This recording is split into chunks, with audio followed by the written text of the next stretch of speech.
apist, Persian, thy gods are good to thee. Try yet again, O captain. Double or quits? No more. I'm not in the vein.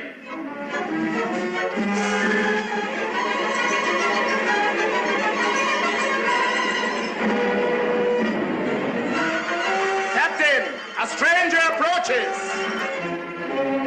Stand! Who goes there? The bearer of evil tidings. Pass him in.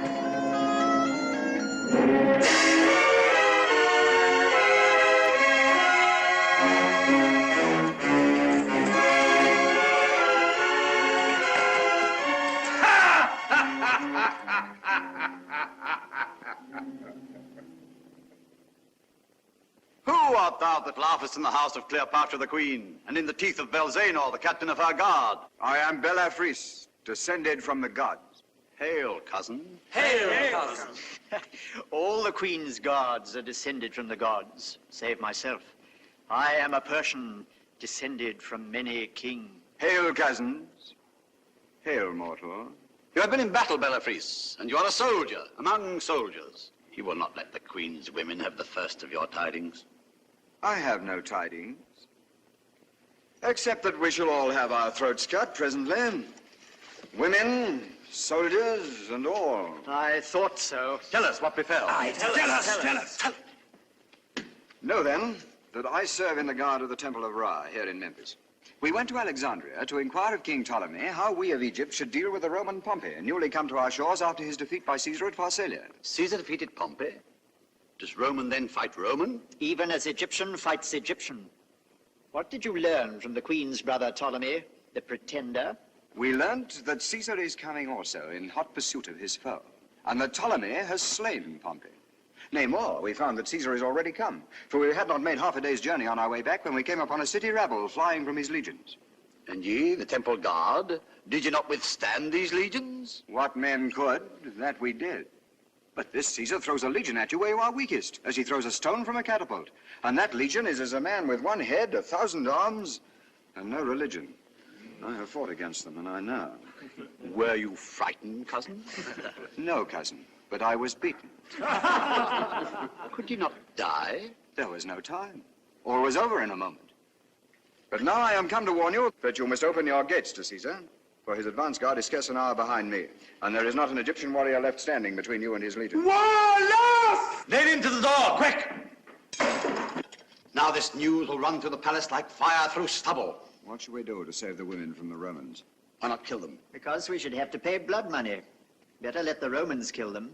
It's cheaper. Oh, subtle one, oh, serpent. But your queen. True. We must carry off Cleopatra. I will take her on the crupper of my horse.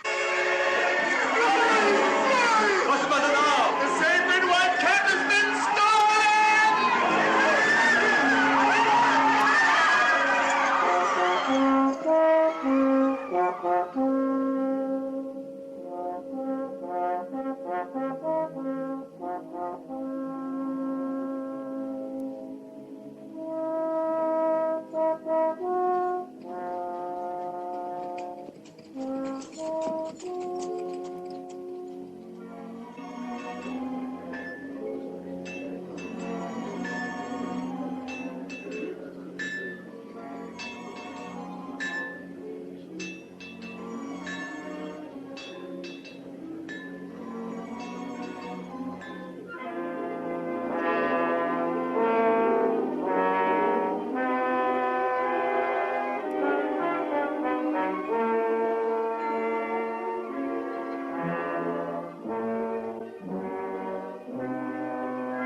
Sphinx, salutation from Julius Caesar.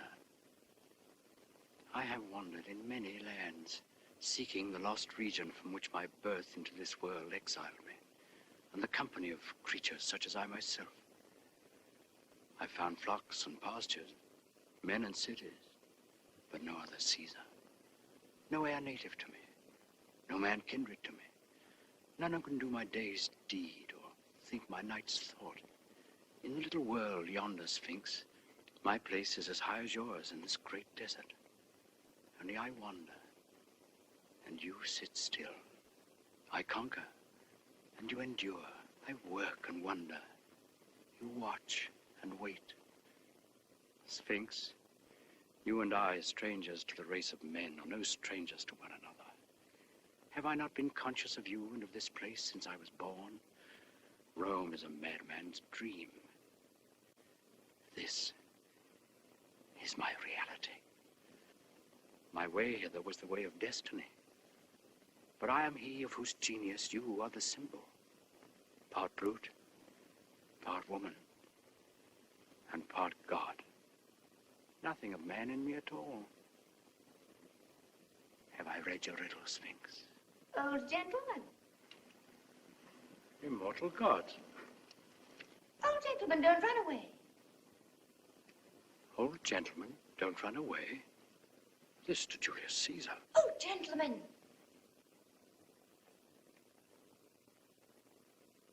Sphinx, you presume on your centuries. I'm younger than you, for your voice is but a girl's voice as yet. Climb up here, quickly, or the Romans will come and eat you. A child at its breast. A divine child. Come up, quickly. You must get up at its side and creep round.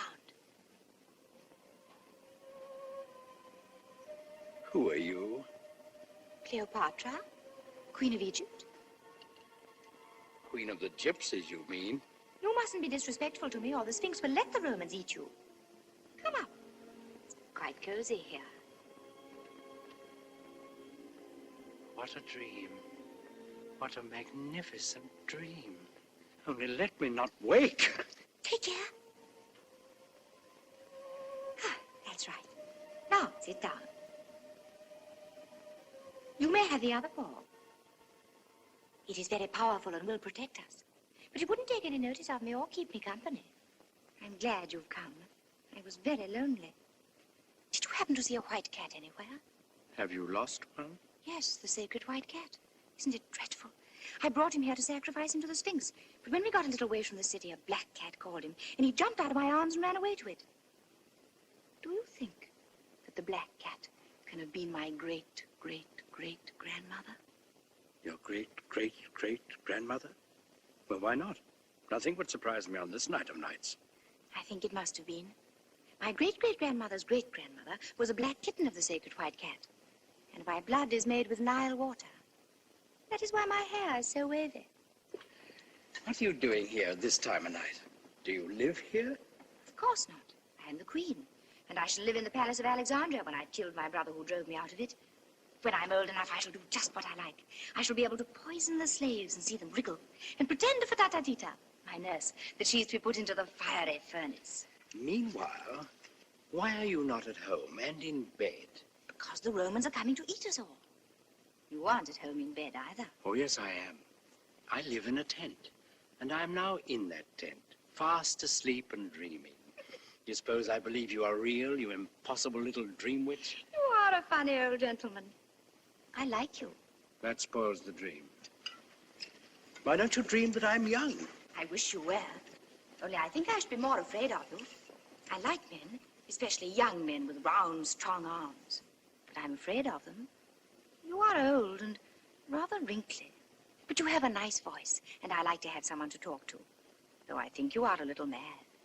It is the moon that makes you talk to yourself in that silly way. Oh, you heard that, did you? I was saying my prayers to the great Sphinx. But this isn't the great Sphinx. What? This is only a dear little kitten of the Sphinx. Why, the great Sphinx is so big it has a temple between its paws. This is my pet Sphinx. Tell me, do you think the Romans have any sorcerers who could take us away from the Sphinx by magic? Why, are you afraid of the Romans? Oh, they would eat us if they caught us. They are barbarians. Their chief is called Julius Caesar. His father was a tiger and his mother a burning mountain, and his nose is like an elephant's trunk. They all have long noses and ivory tusks and little tails and 7 arms with 100 arrows in each.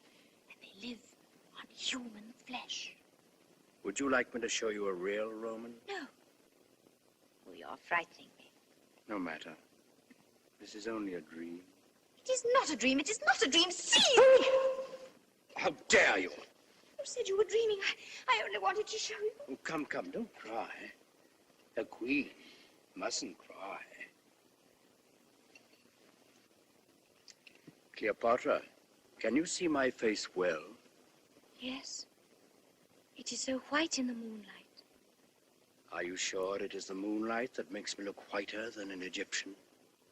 Do you notice that I have a rather long nose? It is a Roman nose, Cleopatra. Bite him in two, Sphinx. Bite him in two. I meant to sacrifice the white cat. Indeed, I did. Indeed. Cleopatra, shall I show you a way to prevent Caesar from eating you? Do. I will steal the crown jewels and give them to you. I will make the river Nile water your lands twice a year. My child, your gods are afraid of the Romans. You see, the Sphinx dare not bite me, nor prevent me carrying you off to Julius Caesar. Won't you? You said you wouldn't. Caesar never eats women, but he eats girls and cats. Now, you're a silly little girl, and you're descended from the black kitten. You're both a girl and a cat.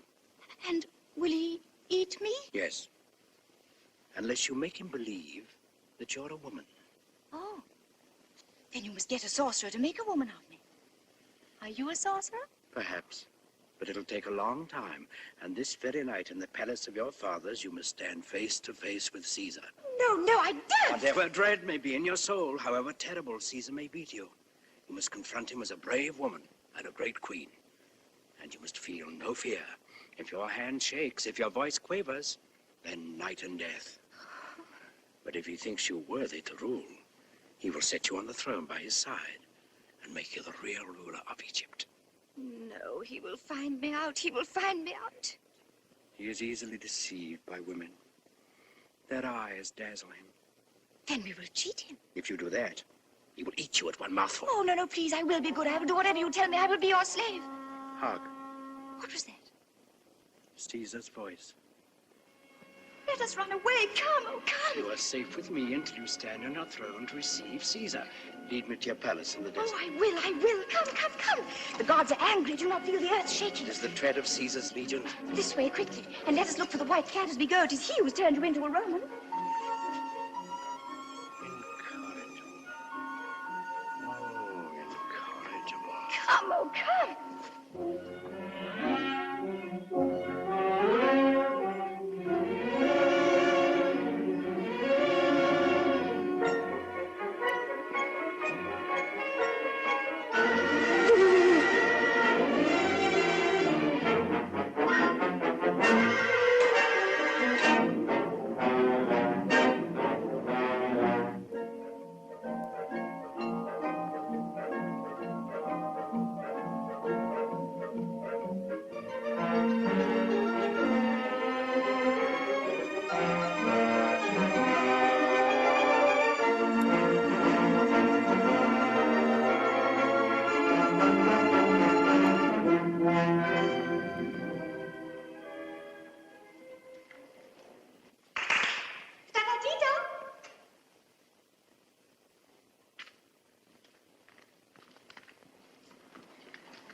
What place is this? This is where I sit when I'm allowed to wear my crown and robes. Tita!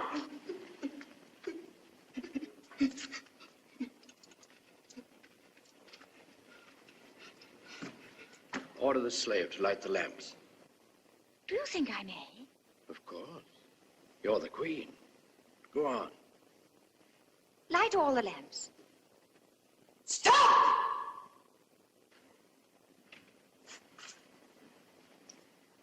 Who is this you have with you? How dare you order the lamps to be lighted without my permission? Who is she? Tita. Chief I nurse. speak to the queen. Be silent. Is this how your servants know their place? Send her away. Do as the queen has bidden. You are the queen. Send her away. Tita, dear. You must go away. Just for a little. You're not commanding her to go. You're begging her. You're no queen. You'll be eaten. Farewell. No! Don't leave me. Roman does not stay with queens who are afraid of their slaves. I am not afraid. Indeed, I am not afraid. We shall see who is afraid here. Cleopatra. On your knees, woman. Am I also a child that you dare trifle with me? Slave? Can you cut off a head?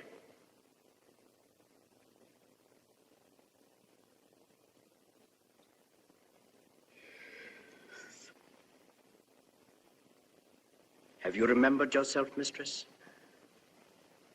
O Queen, forget not thy servant in the days of thy greatness. Go. Be gone. Go away. Give me something to beat her with. So, you scratch kitten, do you? It must be somebody. I will beat him.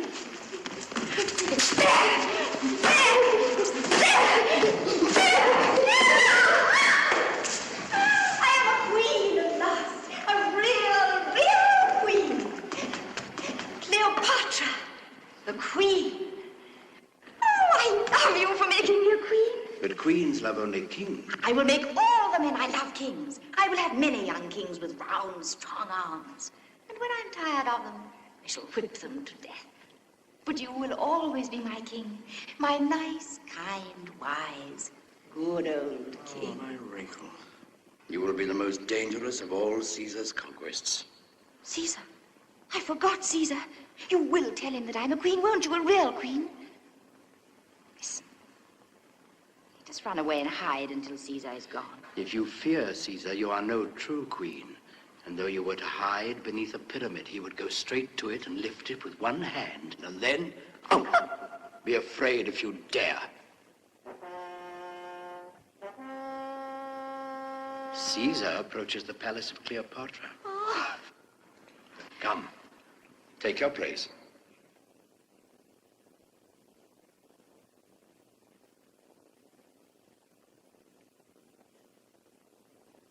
Oh there, Tita Tota.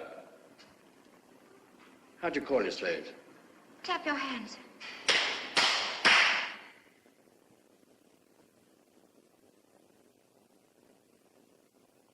Tota Tita, bring the queen's robes and her crown and her women, and prepare her. Yes, the crown for Tatatita. I shall wear the crown. For whom must the Queen put on her state? For a citizen of Rome, a king of kings. How dare you ask questions? Go and do as you are told.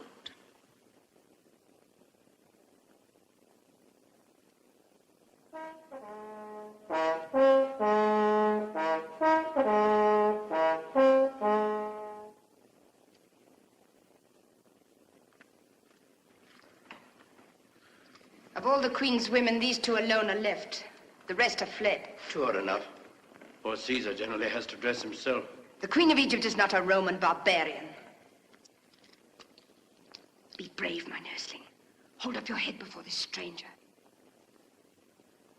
Are you trembling? No, You must tell Caesar that I am the queen.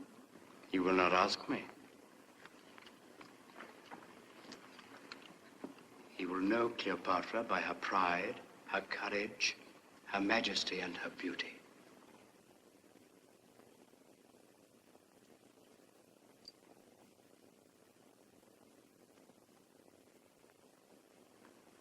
Is it sweet or bitter to be a queen, Cleopatra? Bitter. Cast out fear, and you will conquer Caesar. Sentinel! Fly! Fly! Fly! The robbers are in the courtyard! The robbers are in the courtyard! The queen must face Caesar alone. Answer, so be it. So be it. Good. You are my nursling. You have said so be it, and if you die for it, you must make the Queen's word good. Forward, march! Now, if you quail...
have for our second in command, Rufio. This city is Alexandria. Remember that. Alexandria, the capital of Egypt. You've got to behave yourselves here. Be stiffish with the men, but you may fraternize with the women. Silence! Silence, I tell you! That is Rufio. Attention! Half turn left! Half turn left!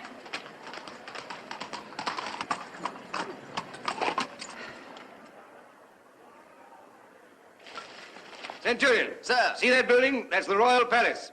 Caesar's in there. I'm going now to join him. Keep a platoon of picked men within call. They may be wanted. Picked men, you understand. Yes, sir. What are these Romans? Peasants brought up to scare crows, sons of smiths, millers, and tanners. And are we not nobles, consecrated to arms, descended from the gods? The gods are not always good to their poor relations. Oh, subtle one, oh serpent. 16, 18, 24. Let us wait and take sides with the winner. Ptolemy. Cleopatra. Cleopatra or Ptolemy? The king of Egypt has a word to speak. Please, for the king's word. Take notice of this, all of you. I am the firstborn son of Auletes, the flute blower, who was your king. My sister Berenice drove him from his throne and reigned in his stead. But... The gods would not suffer. Yes, the gods would not suffer. The gods... Impiety. I forget what the gods would not suffer. The king wished to say the gods would not suffer the impiety of his sister to go unpunished. Yes, I remember the rest of it.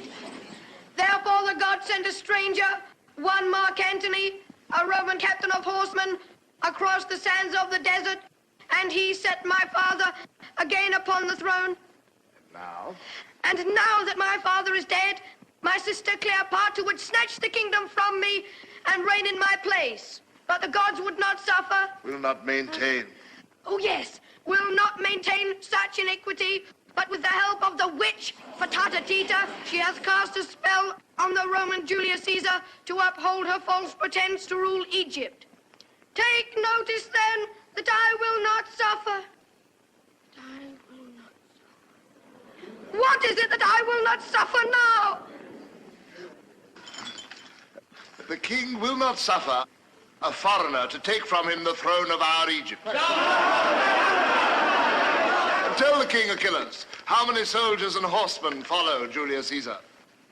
But 2 Roman legions, O king, 3,000 soldiers, and scarce 1,000 horsemen.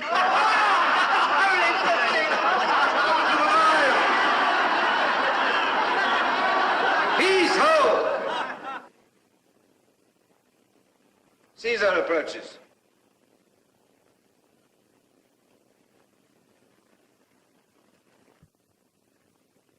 The king permits the Roman commander to enter.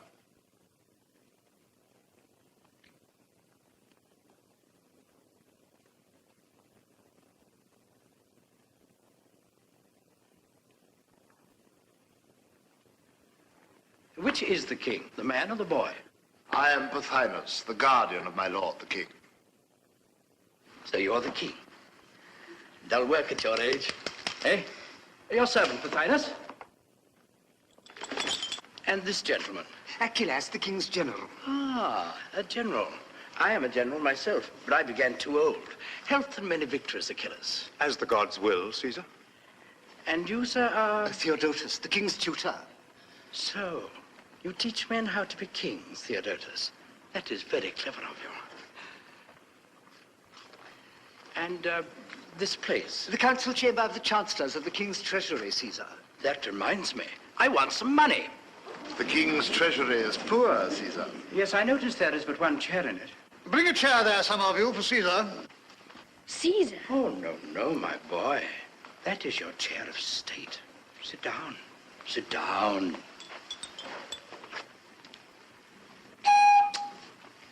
A chair for Caesar.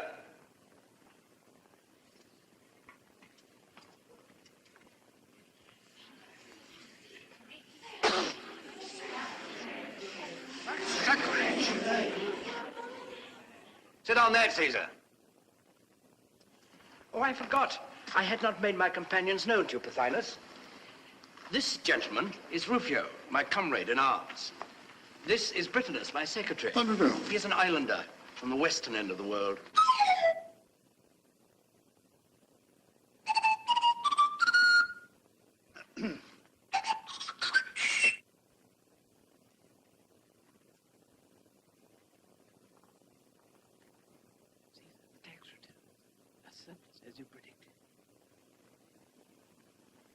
Now, Pothinus, to business. I want 16,000 talents. Impossible. Then it's not so much money in the king's treasury. The royal taxes have not been collected for a whole year. Oh, yes, they have, Pothinus. My officers have been collecting them all morning. Is it possible that Caesar, the conqueror of the world, can find time to occupy himself with such a trifle as our taxes? My friend, taxes are the chief business of a conqueror of the world. You must pay, Pothinus, but in return for your bounty, I will settle this dispute about the throne for you, if you will.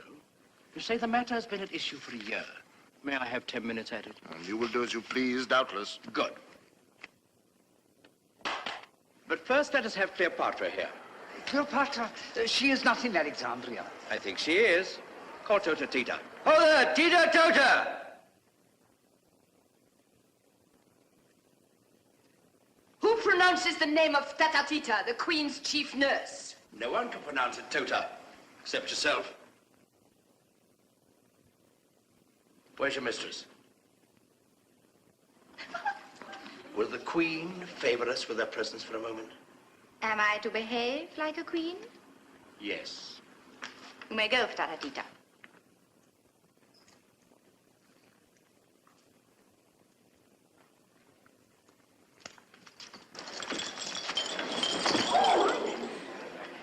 Caesar, this is how she treats me always.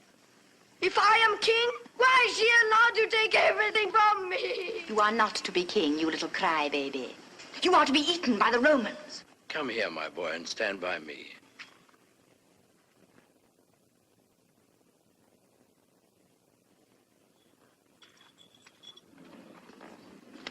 Take your throne, I don't want it. Go this instant and sit down in your place. Go, Ptolemy. Always take a throne when it's offered you. Now, Pothinus. Aren't you going to speak to me? Be quiet. Open your mouth again before I give you leave, and you shall be eaten. I am not afraid. A queen must not be afraid. Eat my husband there if you like. He's afraid. Your husband? What do you mean? That little thing. Husband, Caesar, you're a stranger here and do not know our laws. The kings and queens of Egypt may not marry except with their own royal blood. Ptolemy and Cleopatra are born king and consort, just as they're born brother and sister. Caesar, this is not proper. Not proper? I say it is a scandal. Scandal or not, my friend. It opens the gates of peace. Hear then what I propose. Hear, Caesar, there. Ptolemy and Cleopatra shall reign jointly in Egypt. Monstrous! Peace with honor, Pothinus? What conceit! A Roman trick! No! We will not have it! No!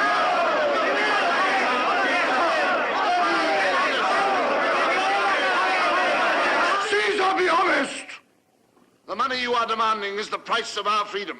Take it, and leave us to settle our own affairs. Yes, go back to your own country. Egypt belongs to us, not to you. Egypt for the Egyptians! For the Egyptians! Do you forget there's a Roman army of occupation here, left by Aulus Gabinius when he set up your toy king for you? And now, under my command, I am the Roman general here, Caesar. And also the Egyptian general, eh? That is so, Caesar. So you can make war on the Egyptians in the name of Rome, and on the Romans, on me, if necessary, in the name of Egypt. That is so, Caesar. And which side are you on at present, if I may presume to ask, General? On the side of the right, and of the gods. How many men have you? That will appear when I take the field. Are your men Romans? If not, it doesn't matter how many there are. Insolent! We shall see, my friends. course. It is useless to try to bluff us, Rufio. Caesar has been defeated before, and he may be defeated again. What can you do with 4,000 men? And what can you do without money? Away with you! Go back to your den. Away with you! Out of our country! Cesar, why do you let them talk to you like that? Are you afraid? Well, my dear, what they say is quite true. But if you go away, I shall not be queen. I shall not go away until you are queen.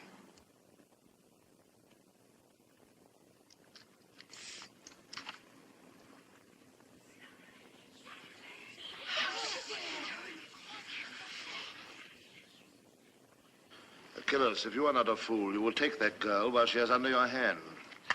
Why not take Caesar as well, Achilles? Well said, Rufio. Why not? Try it, Achilles. Try it. Yes, take Caesar and hold it.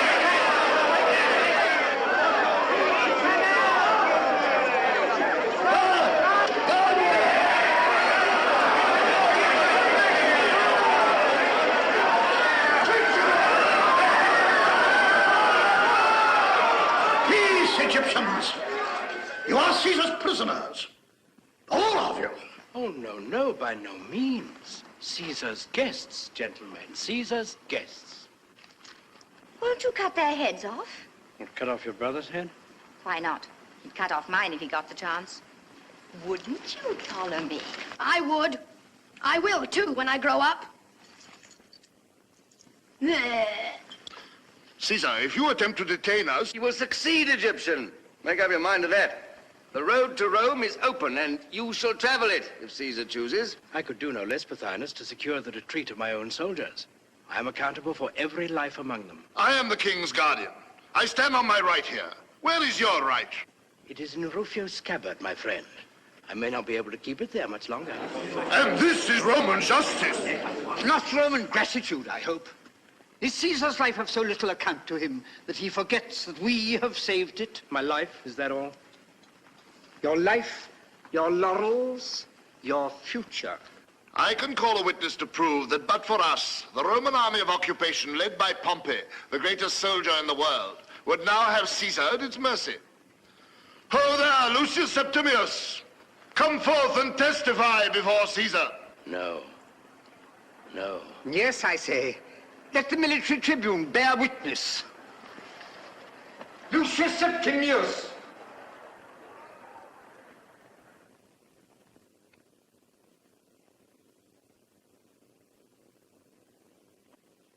Bear witness, Lucius Septimius. Caesar came to Egypt in pursuit of his foe. Did we shelter his foe? As Pompey's foot touched the Egyptian shore, his head fell by the stroke of my sword. We have given you a full and sweet measure of vengeance. Vengeance? If I could stoop to vengeance, what would I not exact from you as the price of this murdered man's blood? Was he not my son-in-law, my ancient friend? Am I Julius Caesar, or am I a wild beast that you fling to me the gray head of the old soldier, the laurel conqueror, and then claim my gratitude for it? Oh, begone, you fill me with horror. Ha! You have seen severed heads before, Caesar. And severed right hands, too, I think. Some thousands of them, after you vanquished the king of the Gauls. Did you spare him with all your clemency? Was that vengeance? Would that it had been. Vengeance, at least, is human. No, by the gods. Those severed right hands and the brave king of the Gauls basely strangled in a vault beneath the Capitol were a wise severity, a necessary protection to the Commonwealth, a duty of statesmanship. Follies and fictions 10 times bloodier than honest vengeance. What a fool I was then. To think that men's lives should be at the mercy of such fools.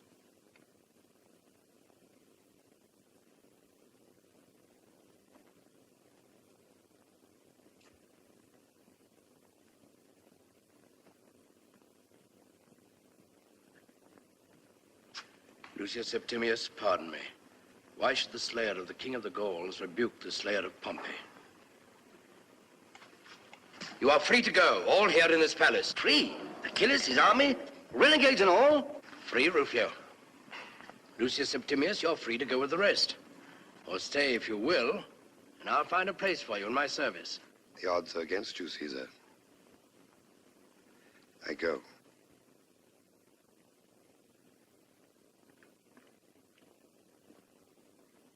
Farewell. Come, Vatinus, Achilles, whilst there is yet time.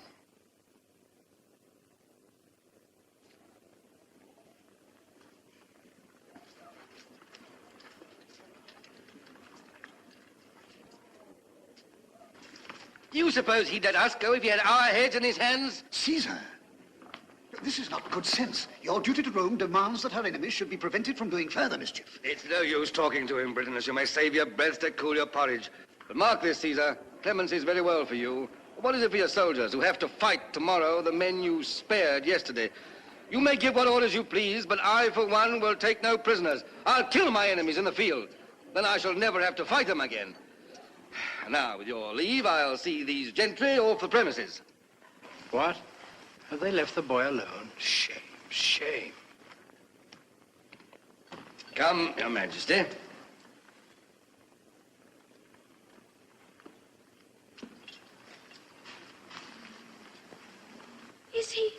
Is he turning me out of my palace? You're welcome to stay if you wish. Go, my boy, I'll not harm you. But you'll be safer away among your friends. Here you're in the lion's mouth. It's not the lion I fear, but the jackal. Brave boy. Little silly. You think that very clever. Britanus, attend the king. Give him in charge of that Pothinus fellow.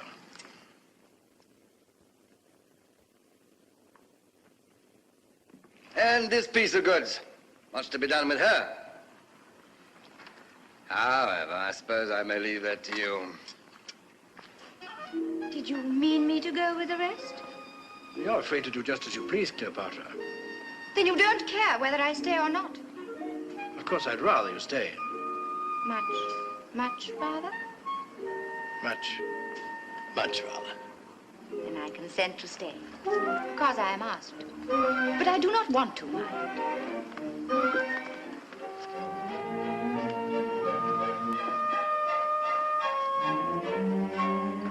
That is quite understood. Tota Tita! My name is not Tota Tita. It is Tata Tita. Well, to fatter Fita will forgive the erring tongue of a Roman. Tota, the Queen will hold state here in Alexandria, engage women to attend upon her, and do all that is needful. Am I then the mistress of the Queen's household? No. I am mistress of the Queen's household. Go and do as you are told, or I will have you thrown into the Nile this very afternoon to poison the poor crocodiles. Oh, no, no, no. Oh, yes. You are very sentimental, Caesar. But you are clever. And if you do as I tell you, you will soon learn how to govern.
Your barley water, Caesar.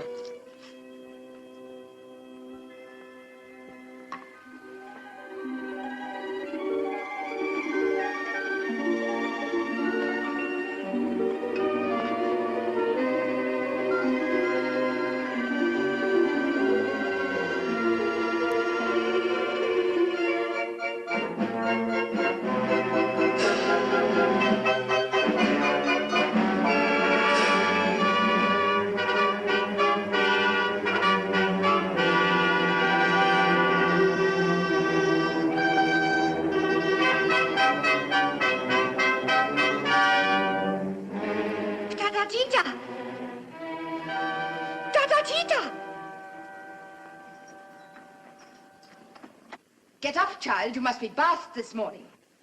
No. I had my month's bath the day before yesterday. In future, you must have a bath every day. No, I should die of it. You must. Your life is changed. You are still my child, but to all others, you are now a grown woman and a queen. Yes, I am a queen. Tata, what will Caesar do with me? Ask rather what you will do with him. Oh, my child, you have charmed him. You are safe, you are powerful. I will guide you until you learn how to guide yourself. Fear nothing. Who could fear Caesar? He is not great and terrible.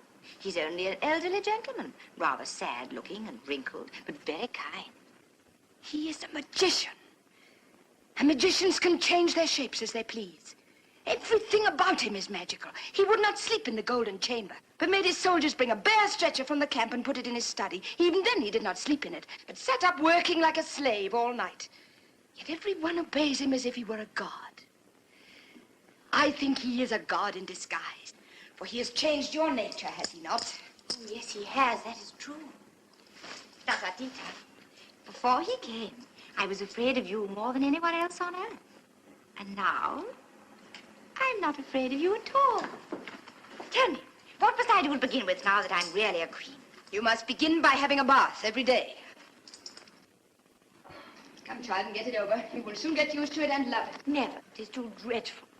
Oh, well, if I must be washed again so soon for Tata, must be a scented bath. Have you scented it? No, Caesar hates perfumes. And if you redden your lips, he will not kiss you. Come on.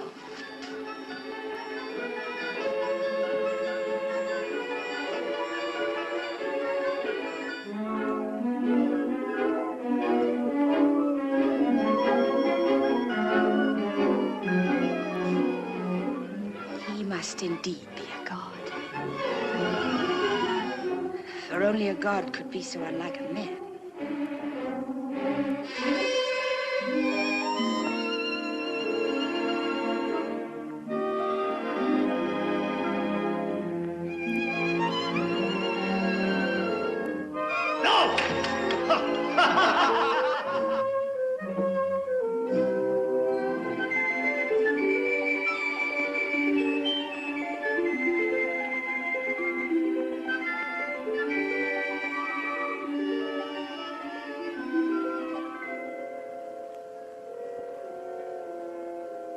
Cleopatra, I really think I must eat you after all. You mustn't talk to me now as if I were a child. You have been growing up since the Sphinx introduced us that night. I think you know more than I do already. No, that would be very silly of me. Of course I know that, but are you angry with me? No. Then why are you so thoughtful? I have work to do. Work? What nonsense. You must remember you are a king now. I've made you one. Kings don't work. And who told you that, little kitten, eh? My father was king of Egypt, and he never worked. Well, he lost his throne. And how did he get it back again? I will tell you. A beautiful young man with strong, round arms came over the desert with many horsemen and gave my father back his throne. I was only 12 then. Oh, I wish he would come again now that I am a queen. I would make him my husband. It might be managed, perhaps. For it was I who sent that beautiful young man to help your father. You know him? Has he come with you? Oh, I wish he had. I wish he had.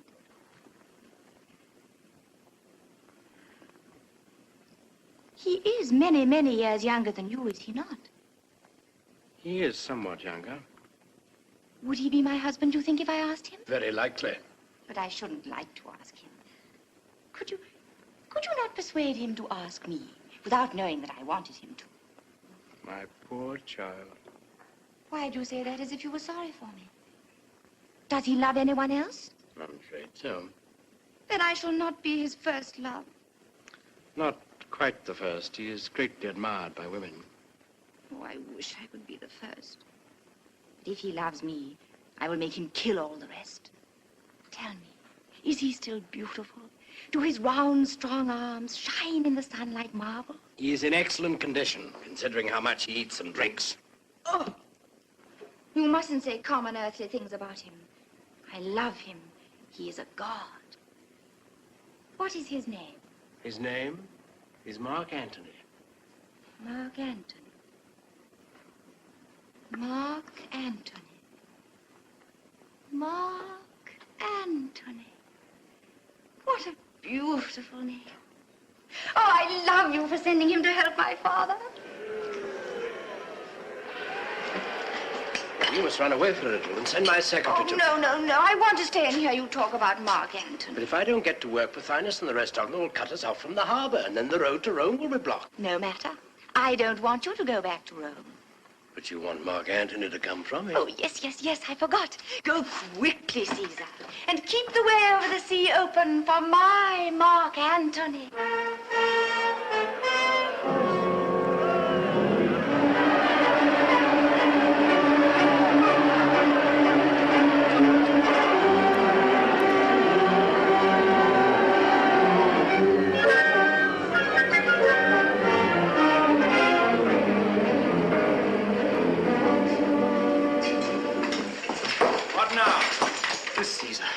Two of my comrades killed in the marketplace. Why? There's an army come to Alexandria, calling itself the Roman army. The Roman army of occupation. Commanded by one Achilles. Well? The citizens rose against us when the army entered the gates. They set upon us. I cut my way out. Good, I'm glad to see you alive. Rufio, we're besieged. What, already? César! Yes, I know. Combert, give the word to turn out on the beach and stand with the boats. Get your wound attended to. Britain, let's go with them. Rufio? We have some ships in the West Harbor. Burn them. Burn them? Take every boat we have in the East Harbor and seize the Pharos, that island with the lighthouse. Leave half our men behind to hold the beach and the quay outside this palace. That's the way home to Rome. For the rest, Egypt for the Egyptians.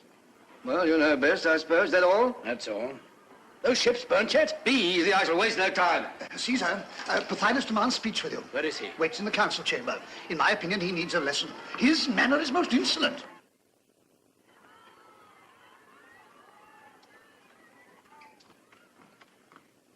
Well, Pothinus? I have brought you our ultimatum, César. Ultimatum? The door was open.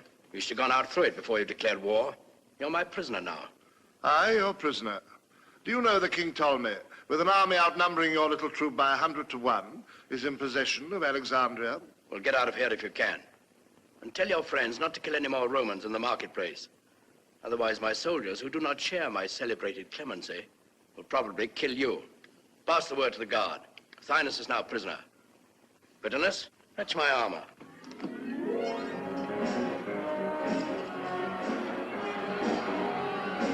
César! César!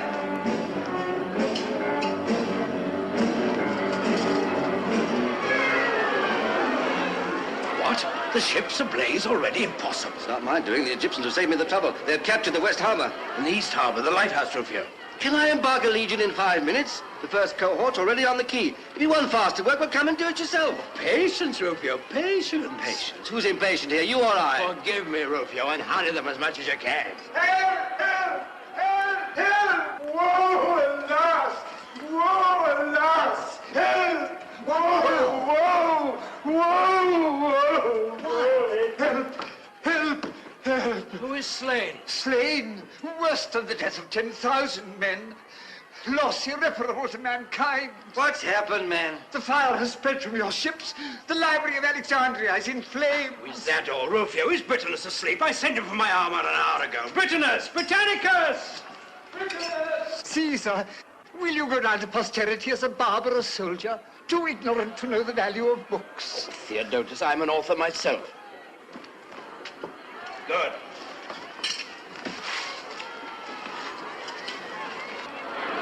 What is burning there is the memory of mankind. A shameful memory. Let it burn. Would you destroy the past? Aye, and build the future with its ruins. Hearken to me, Theodotus, teacher of kings. I cannot spare you a man nor a bucket of water just now, but you shall pass freely out of the palace. Away with you to Achilles. Borrow his legions to put out the fire. Caesar, posterity will bless you. Will you stay to talk whilst the memory of mankind is burning? Sentry, pass Theodotus out. Away with you!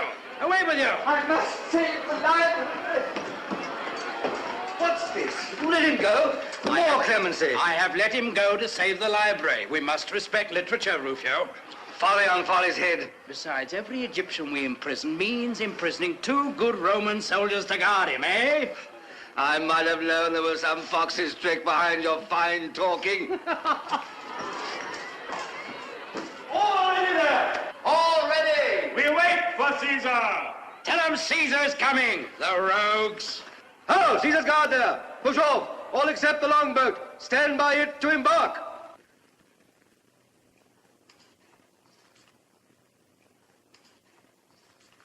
I am going to dress you, Cesar. Sit down. Cesar, this is not proper.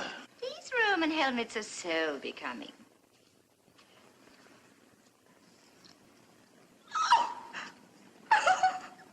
What are you laughing at? You're bald! Cleopatra. So that's why you wear the wreath. To hide it. Peace, Egyptian. They are the bays of the conqueror. Peace thou, islander. Oh. You should rub your head with strong spirits of sugar, Cesar. That will make it glow. Cleopatra, do you like to be reminded that you're very young? No. Rather do I like to be reminded that I'm middle-aged. Now.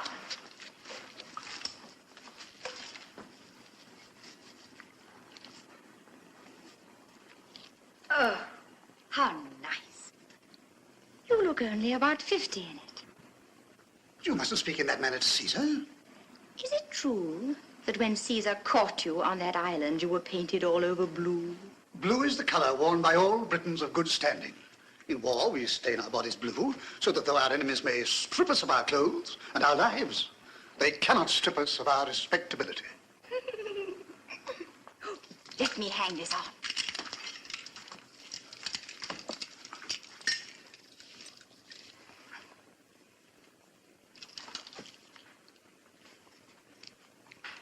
Now, you look splendid.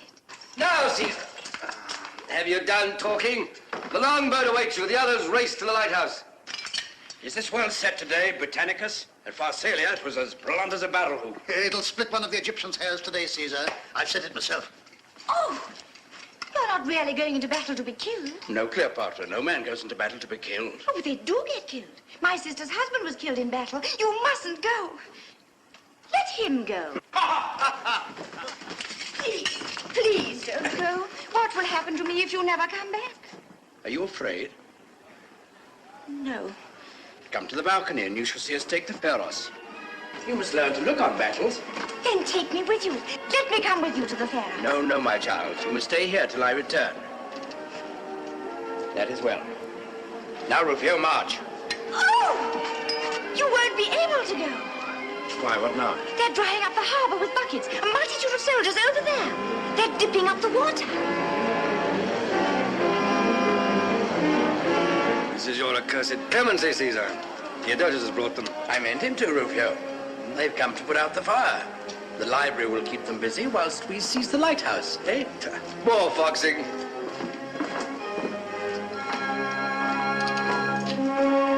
Caesar! Cleopatra, if all goes well, I shall be back this evening.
Centurion, I am Apollodorus, a Sicilian. My calling is to choose beautiful things for beautiful queens. Carpets for the queen's apartments in the palace. The queen? Yes, yes. Pass him in. Pass all these bizarre people into the queen with their goods. But mind you pass no one out that you have not passed in. Not even the queen herself. I have brought my caravan past 3 sentinels, all so busy staring at the lighthouse that not one of them challenged me. Is this your Roman discipline? We're not here to watch the land, but the sea. Who's this piece of Egyptian crockery? Apollodorus, rebuke this Roman dog, and bid him bridle his tongue in the presence of the mistress of the queen's household. This is a great lady who stands high with Caesar. Now Tita! What are you dreaming of? Tita! No, you must not come. There are men here. All that ever I was born. Tita, I've thought of something. I want a boat at once. A boat? No, you cannot. Apollodorus, speak to the queen. Beautiful queen, I am Apollodorus, a Sicilian, your servant from the bazaar. I have no time for carpets today. Get me a boat. You cannot go on the water except in the royal barge. Royalty of Tita lies not in the barge, but in the queen. A touch of your majesty's foot on the meanest boat in the harbor will make it royal. Apollodorus, you are my perfect knight, and I will always buy my carpets through you. Can you row? My oar shall be your majesty's wings. Ho there, boatman! Hey! Whither shall I row, my queen? To the lighthouse, come! Stand! You cannot pass. How dare you? Do you know that I am the queen? I have my orders. You cannot pass. Tita, strangle him. Keep off there. Pass on to the palace and take the queen in with you. And how if I do neither? Then I'll drive this pilum through. At your service, my friend. Help him! I shall not need help, my lady. What should it be? Sword against pilum or sword against sword? Roman against Sicilian, Cassio. Take that!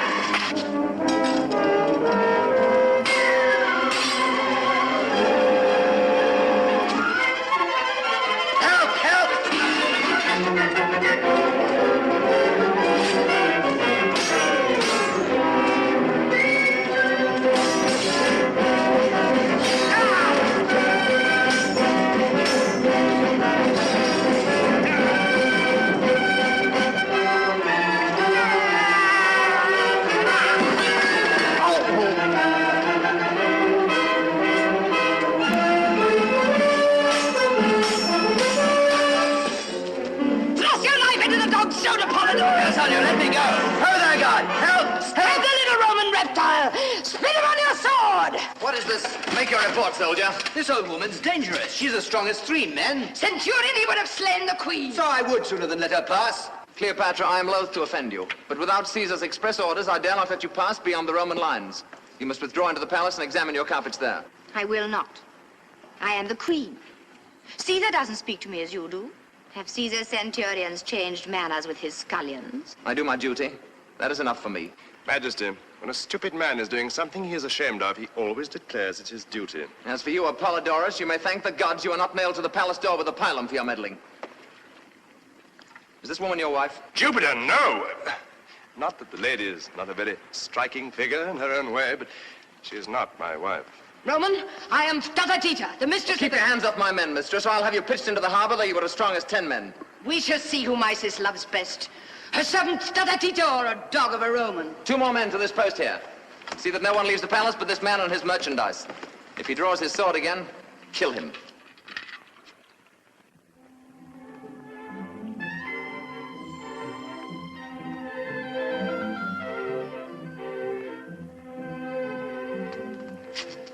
Get about your business.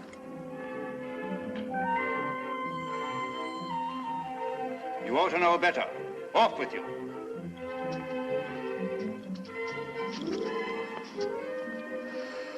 Do not tantalize a poor man. Fellow queens, the centurion is still at hand. The Roman soldiers are incorruptible when their officers are looking. I shall have to carry your word to Caesar. Are these carpets very heavy? It matters not how heavy. There are plenty of porters. How do they put them into the boats? Do they throw them down? Not into the small boats, Majesty. It would sink them. Not into that man's boat, for instance. No, too small. But you can take a carpet to Caesar in it if I send one. Assuredly. And you will have it carried gently down the steps and take great care of it. Great care. More than of my own body. Good. Come, Tita. No, Apollodorus, you must not come. I'll choose my carpet myself. You must wait here. Follow this lady. Obey her. This way. And take your shoes off before you put your feet on those stairs. Listen, are you sent here to watch me or watch the Egyptians? We know our duty. Well, then why don't you do it? Look! The Egyptians are moving. We're going to recapture the Pharos. They were attacked by land and sea along the Great Mole. Stay yourselves, the hunt is up!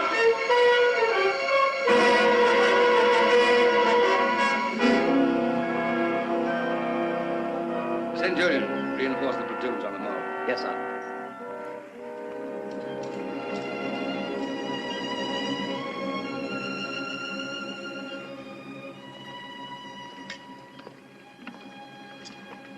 Rufio, this has been a mad expedition. We should be beaten. The Egyptians cannot be such fools as not to storm the barricade and swoop down on us here before it is finished.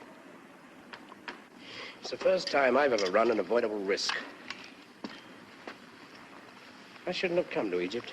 An hour ago, you were all for victory. Yes, I was a fool. Rash, Rufio. Boyish. Boys, got a bit of it. Yeah. What are these for? Eat. That's what's the matter with you. When a man comes to your age, he runs down before the midday meal. Want to eat and drink. And take another look at our chances. My age? Yes, I'm an old man. Worn out now. Quite true, Rufio. Now, Achilles is still in his prime. Ptolemy is a boy. Well, every dog has his day. I've had mine. I cannot complain. These dates aren't bad, Rufio. That's my old Caesar. It's a great war. Now we've got rid of the women.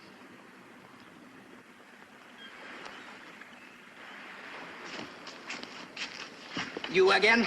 Keep your distance. Come within a yard of me, you old crocodile, and I'll give you this in your jaw. Peace, Roman fellow. You are now single-handed. Apollodorus, this carpet is Cleopatra's present to Caesar. It has rolled up in it 10 precious goblets of the thinnest Iberian crystal and 100 eggs of the sacred blue pigeon. On your honor, let not one of them be broken. On my head be it. Lay it carefully into the boat. Those eggs of which the lady speaks must weigh more than a pound apiece. This boat is much too small for such a load. Yes, yes, Ah, thou injurious porter. Oh, thou unnatural son of a she-camel.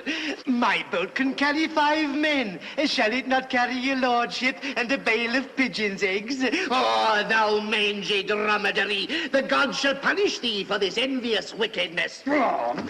I cannot quit this vale now to beat thee, but another day I will lie in wait for thee. Cease there, all of you! In the name of the gods, Apollodorus, run no risks with that bale. Fear not, thou venerable grotesque. I guess its great worth. Into the boat with it gently, my sons, my children. Gently, dogs! So, 'tis well. Do not step on it! Do not step on it! Be not excited, mistress. All is well. Oh, thou brute beast, thou hast given my heart a turn. Here. You hungry one? Robber of the poor. It's not enough! Oh, bounteous prince. Oh, Lord of the Tsar! Oh, favored of the gods. Oh, father to all porters of the market. Farewell, Pheretita. I shall be at the lighthouse before the Egyptians. The gods speed thee. Farewell, valiant pilum pitcher.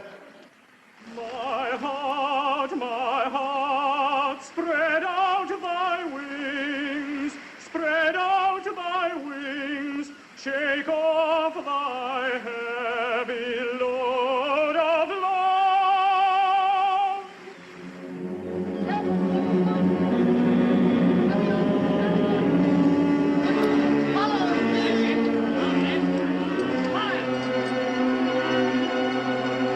Caesar! Caesar! Caesar! Our brave mariners have captured a treasure. Our enemies are delivered into our hands. In that bag? Wait till you hear, Caesar. This bag contains all the letters that have passed between our enemies. Well? Well, we shall now know who your foes are. The name of every man who's plotted against you since you crossed the Rubicon may be in these papers, for all we know. Put them in the fire. Put them? In the fire. Do you have me waste years of my life condemning men who will be my friends when I prove that my friendship is worth more than that of my enemies? But your honor, the honor of Rome. I do not make human sacrifices to my honor as your druids do. Since you won't burn them, at least I can drown them. Caesar, this is mere eccentricity. Are all traitors to be allowed to go free for the sake of a paradox? Caesar, when the island has finished preaching, call me again. Oh, Caesar, my great master. If only I could persuade you to regard life seriously as men do in my country. Do they truly do so, Britannicus? Well, have you not been there? Have you not seen them? What Briton speaks as you do in your moments of levity? What Briton neglects to attend the services at the sacred grove?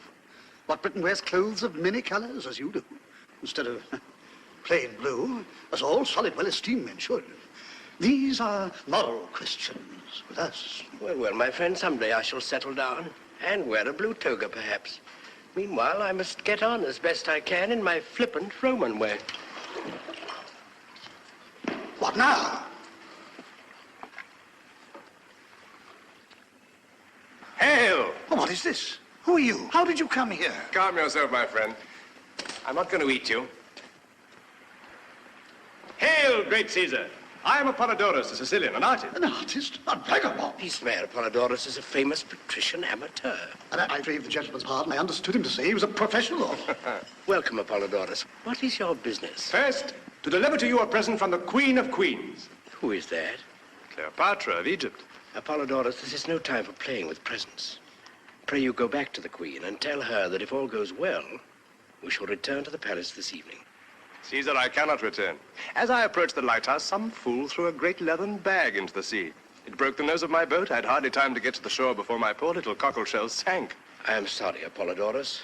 The fool shall be rebuked. Well, well, what have you brought me? The Queen will be hurt if I don't look at it. Caesar, have we time to waste on this trumpery? The Queen's only a child. Just so. That's why we mustn't disappoint her. Caesar, it's a Persian carpet, a beauty. And in it are, so I'm told, pigeon's eggs and crystal goblets and fragile precious things. I dare not from my head have it carried up that narrow ladder from the causeway. Swing it up by the crane, then. The crane? Oh, Caesar, I have sworn to tender this bale of carpet as I tender my own life. Then let them swing you up at the same time. If the chain breaks, you and the pigeon's eggs will perish together. Is Caesar serious? His manner is frivolous. It's because he's an Italian, but he means what he says. Serious or not, he spake well. Give me a squad of soldiers to work the crane. No, it's worked by an elderly Tyrian and his son. A well-conducted youth of 14. What? An old man and a boy work that? 20 men, you mean? No, 2 only, I assure you. They have counterweights and a machine with boiling water, which I don't understand. So it isn't a British design. Leave the crane to me. Go and await the descent of the chain. Good. You will see me presently there, rising like the sun with my treasure. Are you really going to wait here for this foolery, Caesar? Why not? The Egyptians will let you know why not if they've got enough sense to make a rush before our barricade's finished. And here we are, waiting like children to see a carpet full of pigeons' eggs. Fear not, my son Rufio. When the first Egyptian takes his first step along the mole, the alarm will sound. And we too will reach the barricade before the Egyptians. We too, Rufio. I, an old man, and you, his biggest boy. And the old man will get there first. I wish I had some more of those dates.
Stand off, my friends. Let Caesar see.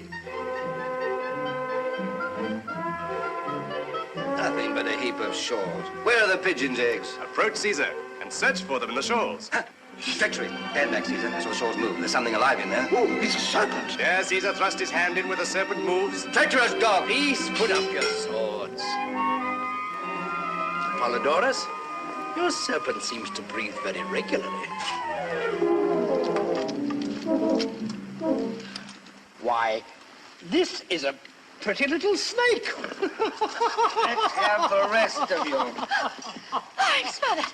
Oh, Caesar, a man stood on me in the boat, and then a great sack or something fell upon me out of the sky. Then the boat sank, and then I was swung up into the air and bumped down. Well, never mind. Here you are, safe and sound at last. Aye, now that she's here, what are we going to do with her? But, Cesar, this is not proper. She cannot stay here without the companionship of some matron. Shocking. Aren't you glad to see me? Yes, I'm very glad. Rufio's very angry, and Britannicus is shocked. You can have their heads cut off, can't you?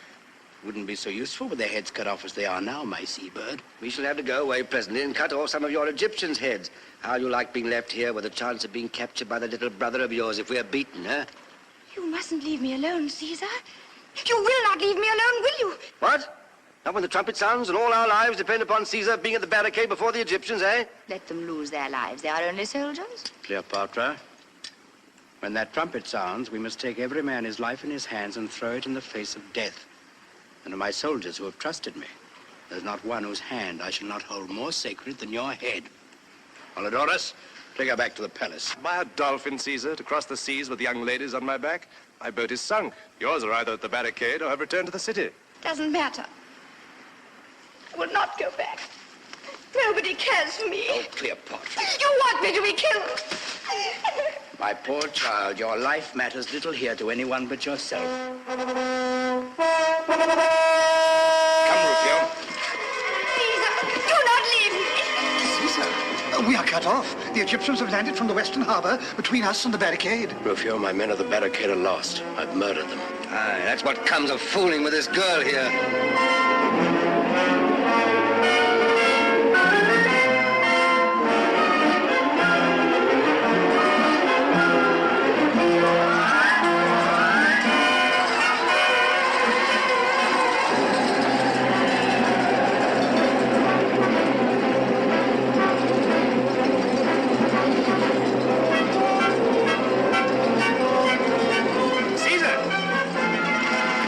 Egyptian. I know, we must defend ourselves here. But I thrown the ladder into the sea. They can't get in without it. And we can't get out if you thought of that. Not get out? Why not? You have ships in the East Harbor. Our galleys are standing in towards us already. And pray by what road are we to walk to the galleys? A road that leads everywhere, the diamond path of the sun and the moon. How far's the nearest galley? 50 fathoms. No, nearly a quarter of a mile, Apollodorus. Defend yourselves here until I send a boat from that galley.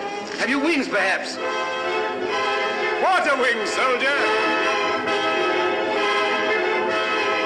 Behold!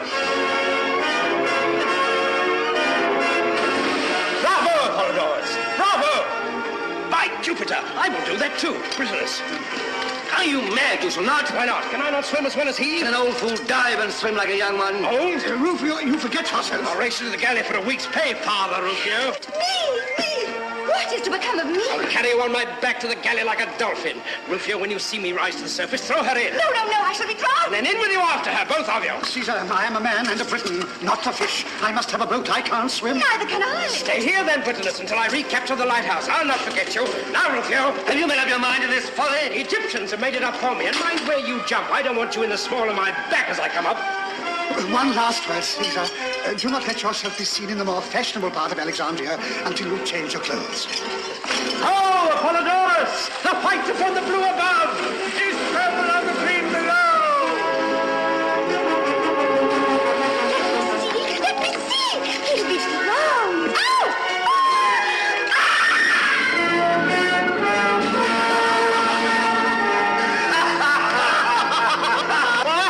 He's got her! Hold her forward, Britain! Caesar will not forget you!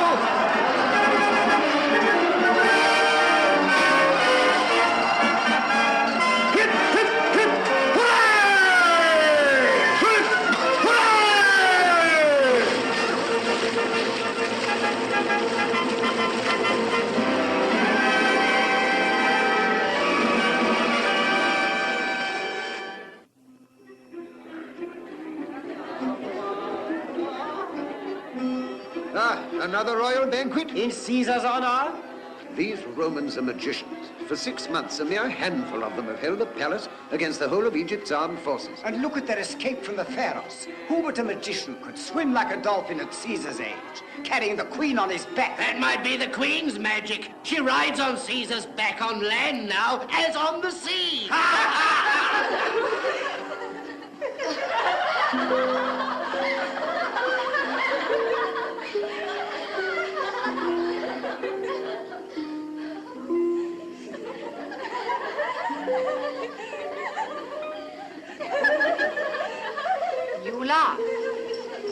Take care. Take care. I will find out someday how to make myself served as Caesar is served. Old hook-nose. Silence! Do you know why I allow you all to chatter impertinently just as you please, instead of treating you as Tita would treat you if she were queen? Because you try to imitate Caesar in everything. And he lets everyone say what they please to him. No. But because I asked him one day why he did so. And he said, let your women talk and you will learn something from them. What have I to learn from them, I said. What they are, said he. And oh, you should have seen his eyes as he said it. You would have curled up, you shallow thing. At whom are you laughing? At me or at Caesar? At Caesar. If you were not a fool, you would laugh at me. And if you were not a coward, you would not be afraid to tell me so. Hey-ho.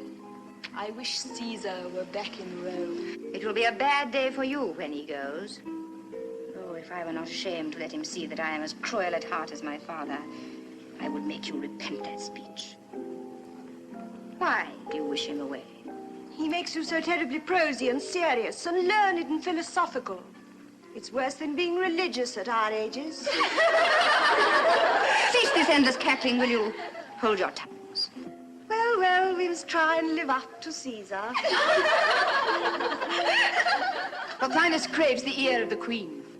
I suppose he has bribed you to admit him to me? Now, by my father's gods. Have I not told you not to deny things? You all sell audiences to the queen, as if I saw whom you please and not whom I please. Go, take the bribe and bring in Pothinus. But don't answer me. Go.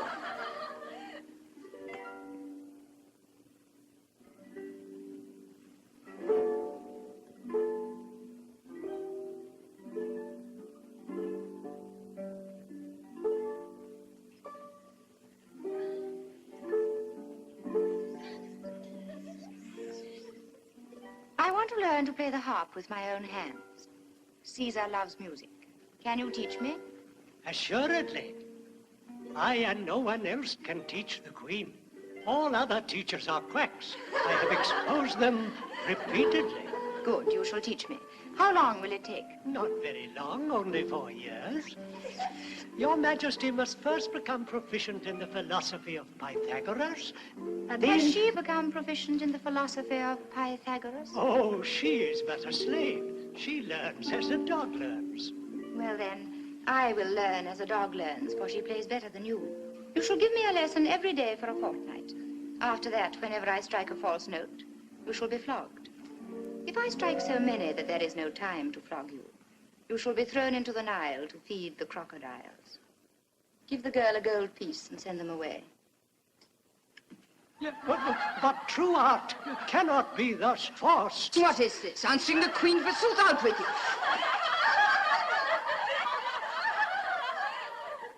Well, Pothinus, what is the latest news from your rebel friends? I am no friend of rebellion, and a prisoner does not receive news.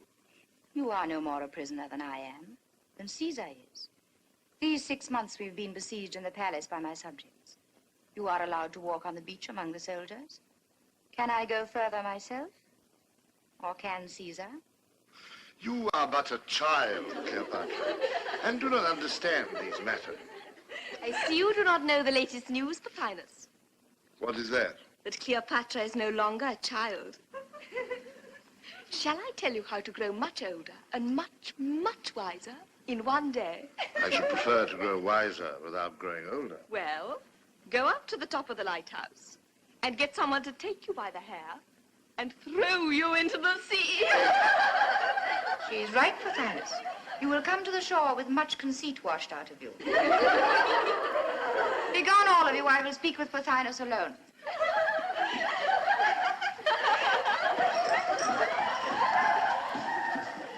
What are you waiting for? It is not meet that the Queen remain alone. Must I sacrifice you to your father's gods for Tita to teach you that I am Queen of Egypt and not you? You are like the rest of them. You want to be what these Romans call a new woman. Now, Pothinus, why did you bribe Tita to bring you hither? Cleopatra, what they tell me is true. You are changed. Do you speak with Caesar every day for 6 months, and you will be changed? It is common talk that you are infatuated with this old man. Infatuated? What does that mean? Made foolish, is it not? Oh, no, I wish I were. Wish that you were made foolish? How so? When I was foolish, I did what I liked. Now that Caesar has made me wise, it is no use my liking or disliking. I do what must be done and have no time to attend to myself. This is not happiness, but it is greatness. I think if Caesar were gone, I could govern the Egyptians. Cleopatra, this may be the vanity of youth. No, no, it is not that I am so clever, but that the others are so stupid. Truly, that is the great secret. Now, tell me what you came to say. Nothing. Nothing? At least to beg for my liberty, that is all. For that you would have knelt to Caesar. No, Pothinus. You came with some plan that depended on Cleopatra being a little nursery kitten.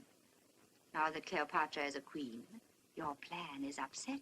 Is Cleopatra then indeed a queen, and no longer Caesar's prisoner and slave? Pothinus, we are all Caesar's slaves. All we in this land of Egypt, whether we will or no. And she who is wise enough to know this will reign when Caesar departs. You harp on Caesar's departure. What if I do? Does he not love you? Love me? Pothinus, Caesar loves no one. He makes friends with everyone as he does with dogs and children. His kindness to me is a wonder. Neither mother, father, nor nurse have ever taken so much care of me, or thrown open their thoughts to me so freely. But how can you be sure that he does not love you as men love women? Because I cannot make him jealous. I have tried. Perhaps I should have asked then, do you love him? Can one love a god? Besides, I love another Roman. No god, but a man. One who can love and hate, and one whom I can hurt and would hurt me. Does Caesar know this? Yes. He is not angry? He promises to send him to Egypt to please me. I do not understand this man. You understand Caesar. How could you? I do, by instinct. Your Majesty caused me to be admitted today. What message has the Queen for me? This. You think that by making my brother king, you will rule Egypt, because you are his guardian and he is a little silly. The Queen is pleased to say so. The Queen is pleased to say this also. Caesar will eat up you, and Achilles, and my brother, as a cat eats up mice. And he will put on this land of Egypt as a shepherd puts on his garment. And when he has done that, he will return to Rome and leave Cleopatra here as his viceroy. That he shall never do. We have 1,000 men to his 10, and we shall drive him and his beggarly legions into the sea. You rant like any common fellow. Cleopatra! Enough, enough. Stratagita.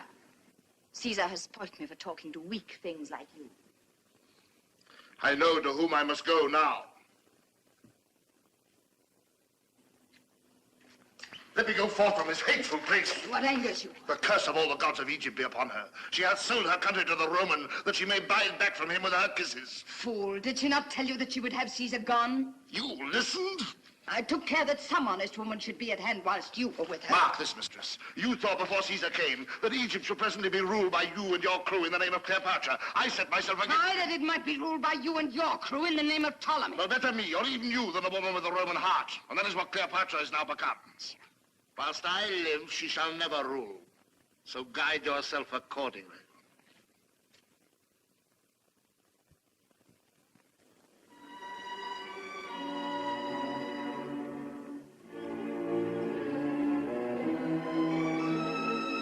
Wait here. Here, Your Excellency.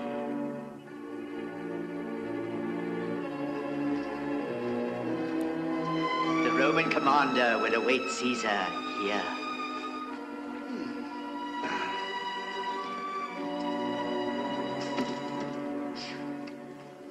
That was a climb. How high we come? We are on the palace roof, O beloved of victory. Good. And the beloved of victory has no more stairs to get up. Caesar approaches.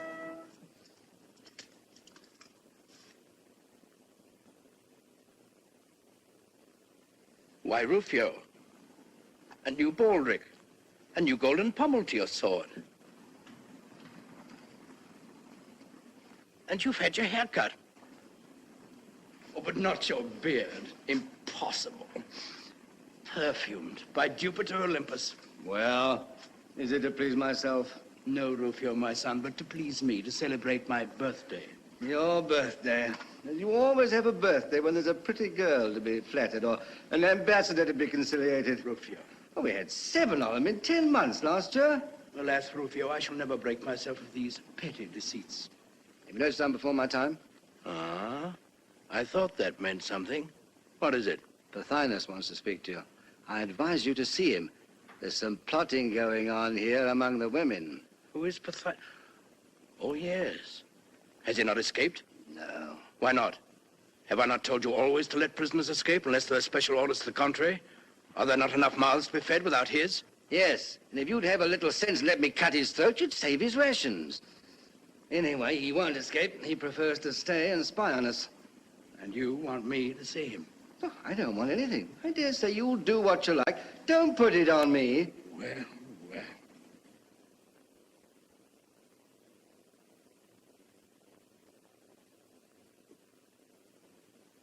Let's have him in. Oh, there, guard. Release your man and send him up.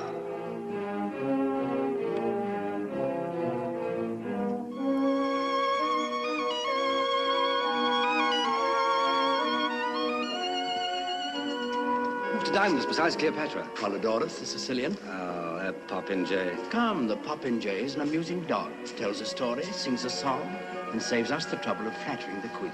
Well, he can swim a bit and fence a bit. It might be worse if only he knew how to hold his tongue. But gods forbid he should ever learn. Ah, Pothinus. You're welcome. What's the news this afternoon? Caesar, I come to warn you of a danger, and to make you an offer. Never mind the danger. Make the offer. Never mind the offer. What's the danger? Caesar, you think that Cleopatra is devoted to you. My friend, I already know what I think. Come to your offer. I will deal plainly. I know not by what magic you have been enabled to defend a palace and a few yards of beach against a city and an army. But we know now that your gods are irresistible and that you are a worker of miracles. I no longer threaten you. Very handsome of you indeed. So be it. You are the master. Yes, yes, my friend. But what then? Spit it out, man. What have you to say? I have to say that you have a traitress in your camp. Cleopatra! The Queen! Spit it out sooner, you fool. Now it's too late. What is he doing here? Just going to tell me something about you. You shall hear it.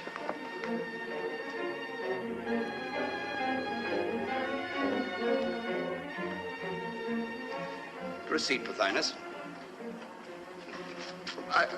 Caesar... Out with it. What I have to say is for your ears, not for the Queen's. There are means of making you speak. Take care. Caesar does not employ those means. My dear, when a man has anything to tell in this world, the difficulty is not to make him tell it, but to prevent him from telling it too often. Let me celebrate my birthday by setting you free. Farewell. We shall not meet again. Caesar, this mercy is foolish. Will you not give me a private audience? Your life may depend on it. Hello there, guard. Pass the prisoner out. He's released. Now, over you. You've lost your chance. I will speak. You see, torture wouldn't have wrung a word from him. Caesar, you have taught Cleopatra the arts by which the Romans govern the world. Alas, my friend, they cannot even govern themselves. What then? What then? Are you so besotted with her beauty that you do not see that she is impatient to reign in Egypt alone, and that her heart is set on your departure? Liar! What? Protestations? Contradictions? No, I do not deign to contradict. Let him talk. From her own lips I have heard it. You are to be her cat's paw. You are to tear the crown from her brother's head and set it on her own, delivering us all into her hand, delivering yourself also. And then Caesar can return to Rome, or depart through the gate of death, which is nearer and surer. Well, and is not this very natural? Natural? That you do not resent treachery? Resent? Well, thou foolish Egyptian, what have I to do with resentment? Do I resent the wind when it chills me? Or the night when it makes me stumble in the darkness? Tell me such a story as this is to tell me that the sun will rise tomorrow. But it is false, false, I swear it. It is true. though you swore it 1,000 times and believed all you swore.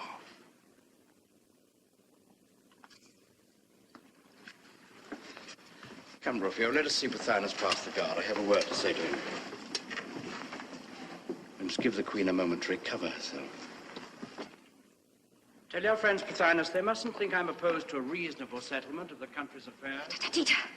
Tatatita! Please try and be comforted. Can they hear us? No, dear heart, no. If he leaves the palace alive, never see my face again. He? Pothinus, Strike out his life as I strike his name from your lips. Dash him down from the wall. Break him on the stones. Kill him. The dog shall perish. Hail in this, and you go out from before me forever.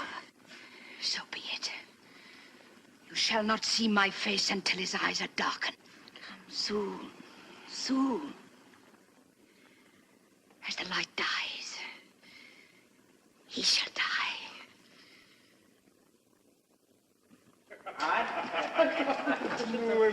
So you come back to me, Cesar. I thought you were angry. Welcome, Apollodorus. Cleopatra grows more womanly beautiful from week to week. Truth, Apollodorus? Far, far short of the truth. When Rufio threw a pearl into the sea, Caesar fished up a dime. Caesar fished up a touch of rheumatism. Come on, dinner. Yes, dinner. I've ordered such a dinner for you, Cesar. What are we to have? Peacock's brains. Peacock's brains, Apollodorus. Not for me. I prefer Nightingale's tongue. Just for, Rufio. Ah, good. What has become of my leathern cushion? I've got new ones for you, Cesar.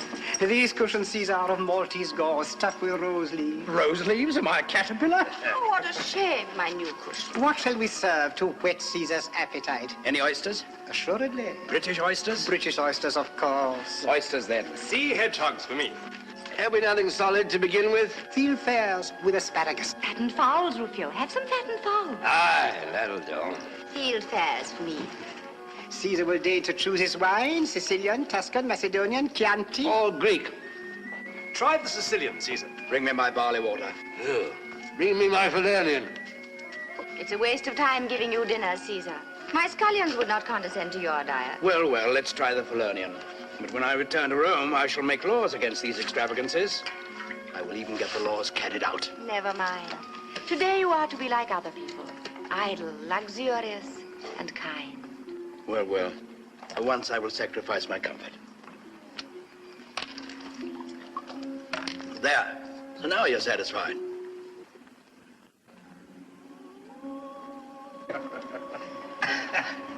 And you no longer believe I long for your departure for Rome.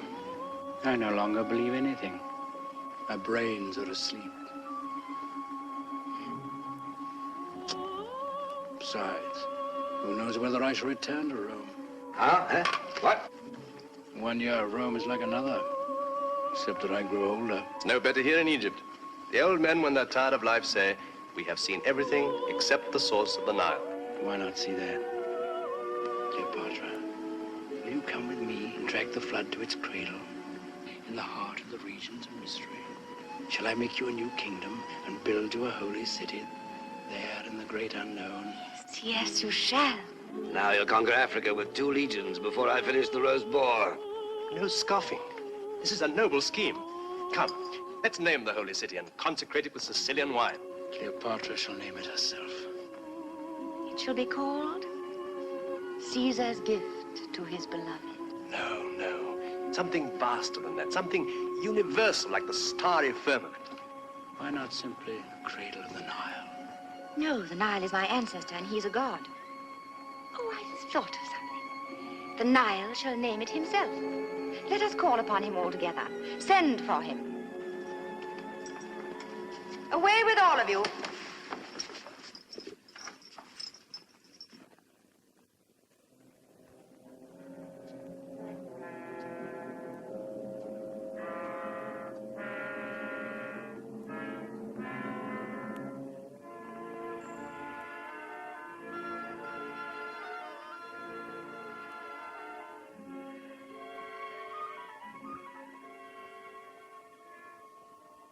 Go, I am a priestess and have power to take your charge from you. What hocus pocus is this? It is not hocus pocus. To do it properly, we should kill something to please him. But perhaps he will answer Caesar without that if we spill some wine to him. Why not call on our hawk-headed friend there? Shh, he will hear you and be angry. The source of the Nile is not in his district, I expect. Now let us call on the Nile all together. You must say with me, send us thy voice, Father Nile. Send us thy voice, Father Nile.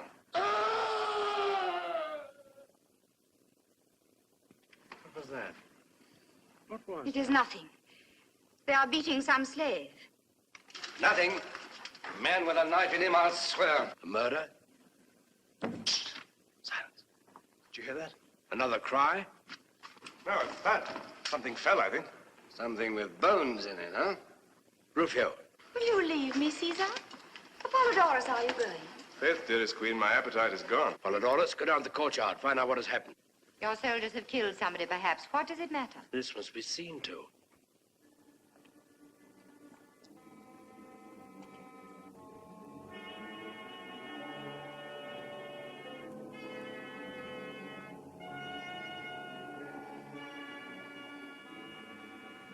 Is she drunk? Not with wine.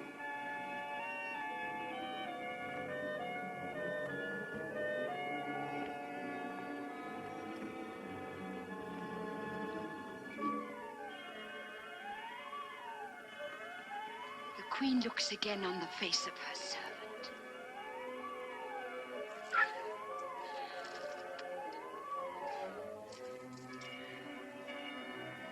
There's some mischief between those two.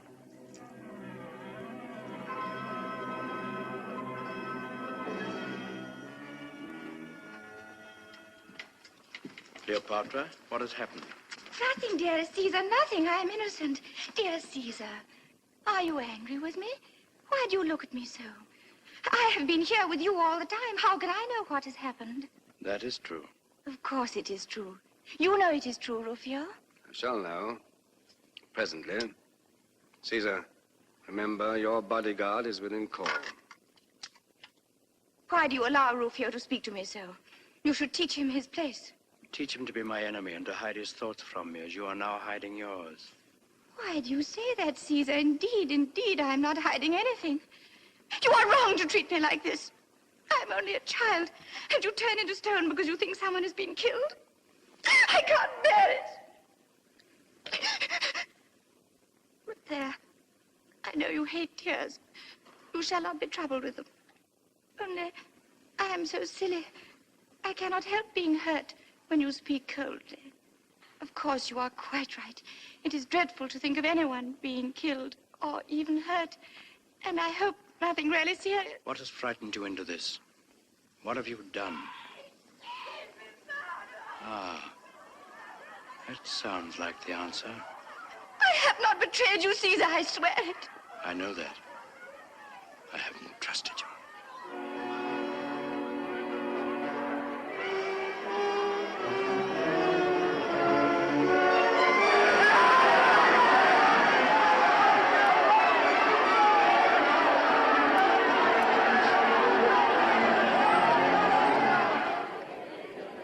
Town's gone mad, I think. They're for tearing the palace down and driving us into the sea straight away.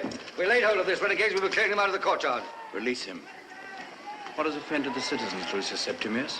What did you expect, Caesar? Pothinus was a favorite of theirs. What has happened to Pothinus?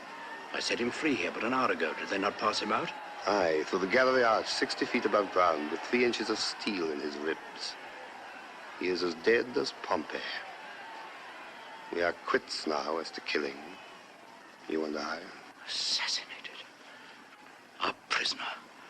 Our guest. Rufio. Whoever did it was a wise man. And a friend of yours.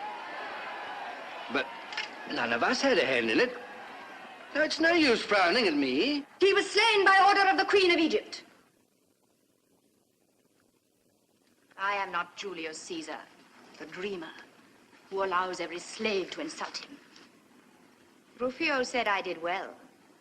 Now the others shall judge of me too. This Pothinus sought to make me conspire with him to betray Caesar. I refused, and he cursed me, and came privily to Caesar to accuse me of his own treachery. He insulted me the queen, to my face. Caesar would not avenge me. He spoke him fair and set him free. Was I right to avenge myself? Speak, Lucius. I do not gainsay it. But you'll get little thanks for it from Caesar. Apollodorus, speak. Was I wrong? I have but one word of blame, most beautiful. You should have called on me, your knight, and in fair duel, I should have slain the slanderer. I will be judged by your very slave, Caesar. Britanus, speak. Was I wrong? Were treachery, falsehood, and disloyalty left unpunished, society must become like an arena full of wild beasts tearing one another to pieces. Caesar is in the wrong. And so the verdict is against me, it seems.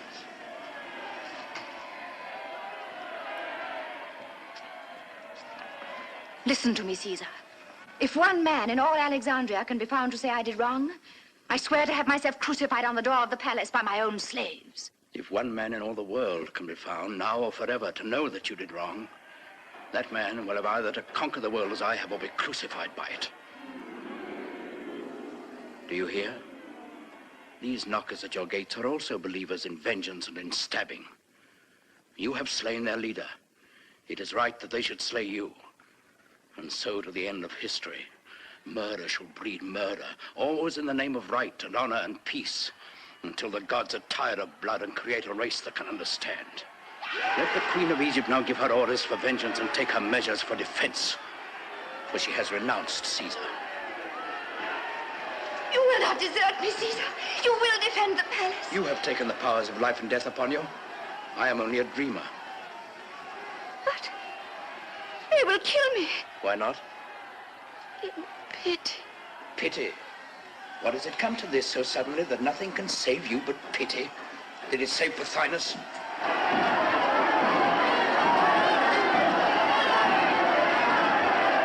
Caesar, enough of preaching. The enemy's at the gate. And what has held him baffled at the gate all these months?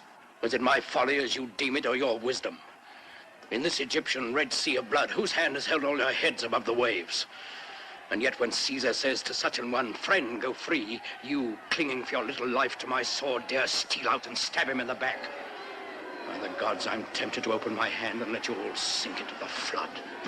Will you desert us because we're a parcel of fools? I mean no harm by killing. I do it as a dog kills a cat, by instinct. We're all dogs at your heels, but we have served you faithfully.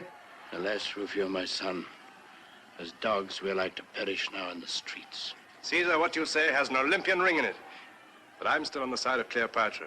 If we must die, she shall not want the devotion of a man's heart or the strength of a man's arm. But I do not want to die. Oh, ignoble. Ignoble.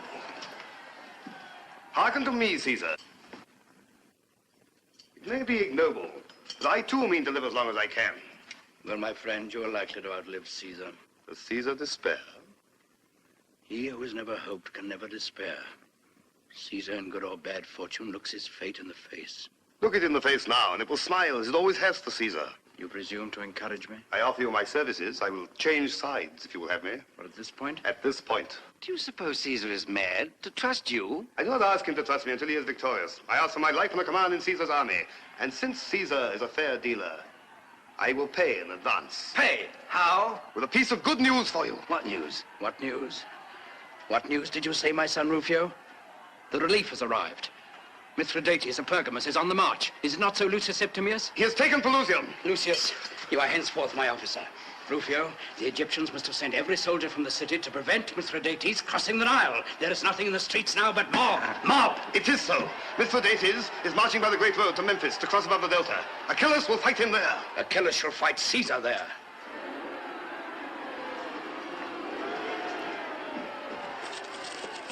See, Rufio.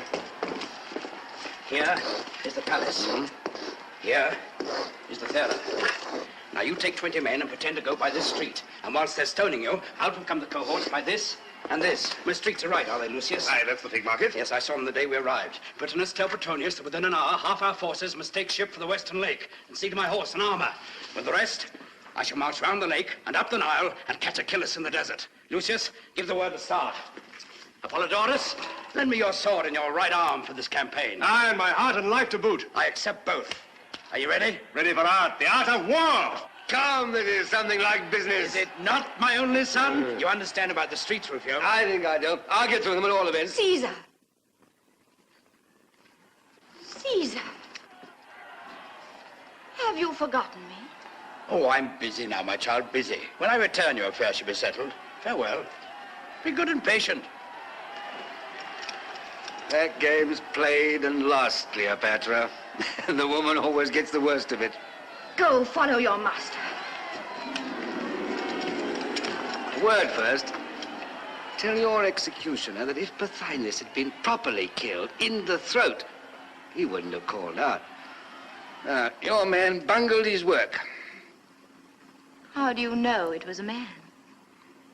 It wasn't you. Oh, you were with us when it happened. Was it she? With her own hands? Whoever it was, let my enemies beware of her. Look to it, Rufio. You who dare make the Queen of Egypt a fool before Caesar.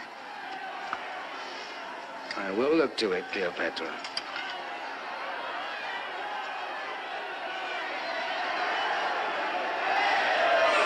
Let's teach these Egyptians how to fight and how to run.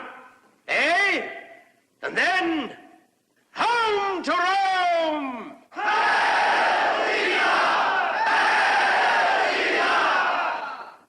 Tatatita!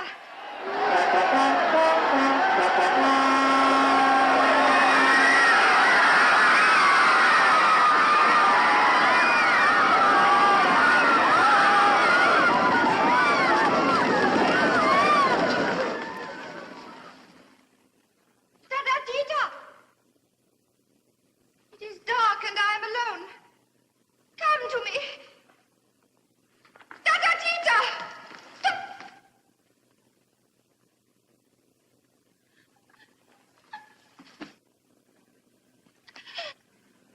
The queen looks again on the face of her servant.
But I am he of whose genius you are the symbol.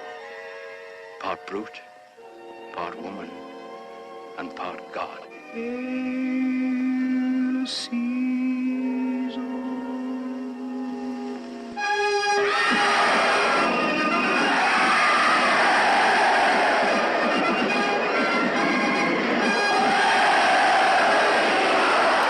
he comes.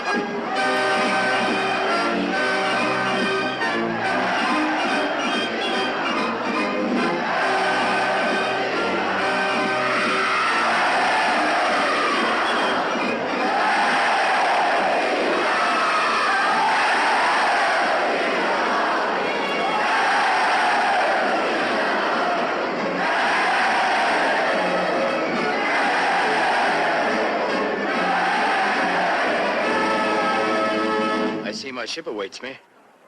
The hour of Caesar's farewell to Egypt has arrived. And now, Rufio, what remains to be done before I go? Why, you've not yet appointed a Roman governor for this province. What say you to Mithridates of Pergamus? Why, that you want him elsewhere. Indeed. Well, what do you say to yourself? I, a governor? Are you dreaming? Do you not know I'm only the son of a freedman? Has not Caesar called you his son?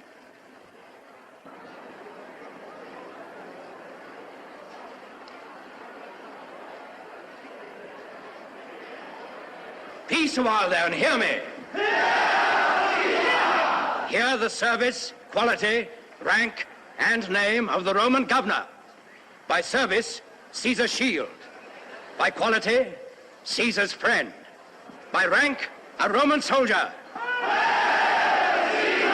By name, Rufio.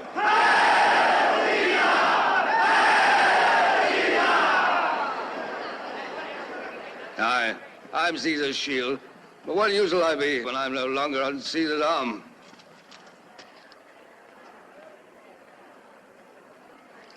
Where is that British islander of mine? Here, Caesar. And who bade you, pray, thrust yourself into the battle of the Delta, uttering the barbarous cries of your native land? Caesar, I ask you to excuse the language that escaped me in the heat of the moment. And how did you, who cannot swim, cross the canal with us when we stormed the camp? Caesar, I clung to the tail of your horse. These aren't the deeds of a slave, Britannicus, but of a free man. Caesar, I was born free. But they call you Caesar's slave. Only as Caesar's slave have I found real freedom. Well said. Ungrateful that I am, I was about to set you free. But now I will not part with you for 1,000,000 talents.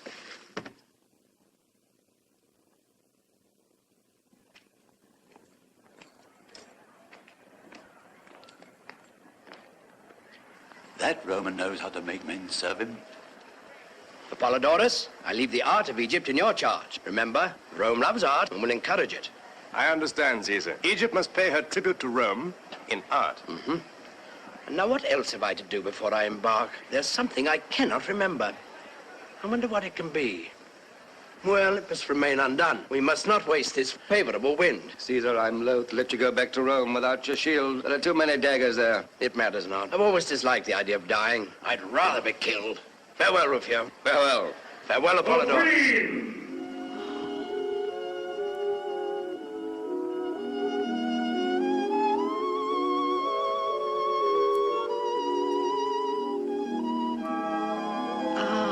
I knew there was something. How could you let me forget her, Rufio?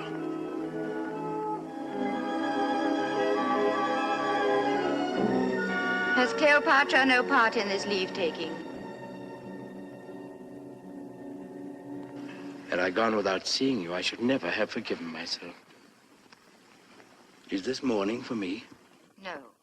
Oh, that was thoughtless of me. It's for your brother. No. For whom, then? Ask the Roman governor whom you have left us. Rufio? Yes, Rufio.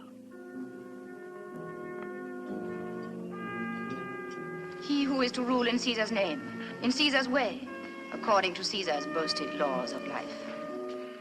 He's to rule as he can, Cleopatra. He's taken the work upon him and will do it in his own way. Not in your way, then. Without punishment, without revenge, without judgment. Now, that is the right way, the great way, the only possible way in the end. Believe it, Rufio, if you can. I believe it, Caesar, but look you, Cleopatra had a tigress that killed men at her bidding. I thought she might bid it kill you someday. So, without malice, I only cut its throat. That's why Cleopatra comes to you in mourning. He has shed the blood of my servant Patatatita. Upon your head be it, Caesar, as upon his, if you hold him free of it. On my head be it, then. But it was well done, Rufio. Come, don't be angry with me. I'm sorry for that poor Tita. Ah, you're laughing. Does that mean reconciliation? No, no, no. Only it is so ridiculous to hear you call her Tita. As much a child as ever, Cleopatra. Haven't I made a woman of you after all? Oh, it is you who are a great baby. You make me seem silly because you will not behave seriously. But you have treated me badly, and I do not forgive you. Bid me farewell. I will not. I will send you a beautiful present from Rome. Beauty from Rome to Egypt, indeed. What can Rome give me that Egypt cannot give me? That's true, Caesar. If the present is to be really beautiful, I shall have to buy it for you in Alexandria. You're forgetting the treasures for which Rome is most famous, my friend. You cannot buy them in Alexandria. What are they, Caesar? Her sons. Come, Cleopatra, forgive me. and bid me farewell. And I will send you a man, not old and ripe for the knife, not hiding a bald head under his conqueror's laurels, not stooped with the weight of the world on his shoulders, but brisk and fresh, strong and young, hoping in the morning, fighting in the day, and reveling in the evening. Will you take such an one in exchange for Caesar? His name? His name?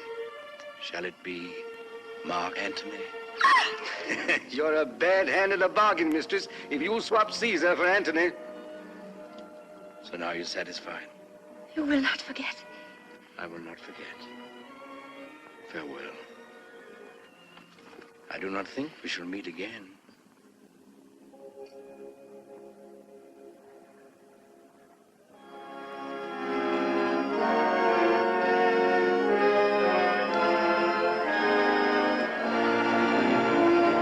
Hail and farewell. Hail, Caesar, and farewell.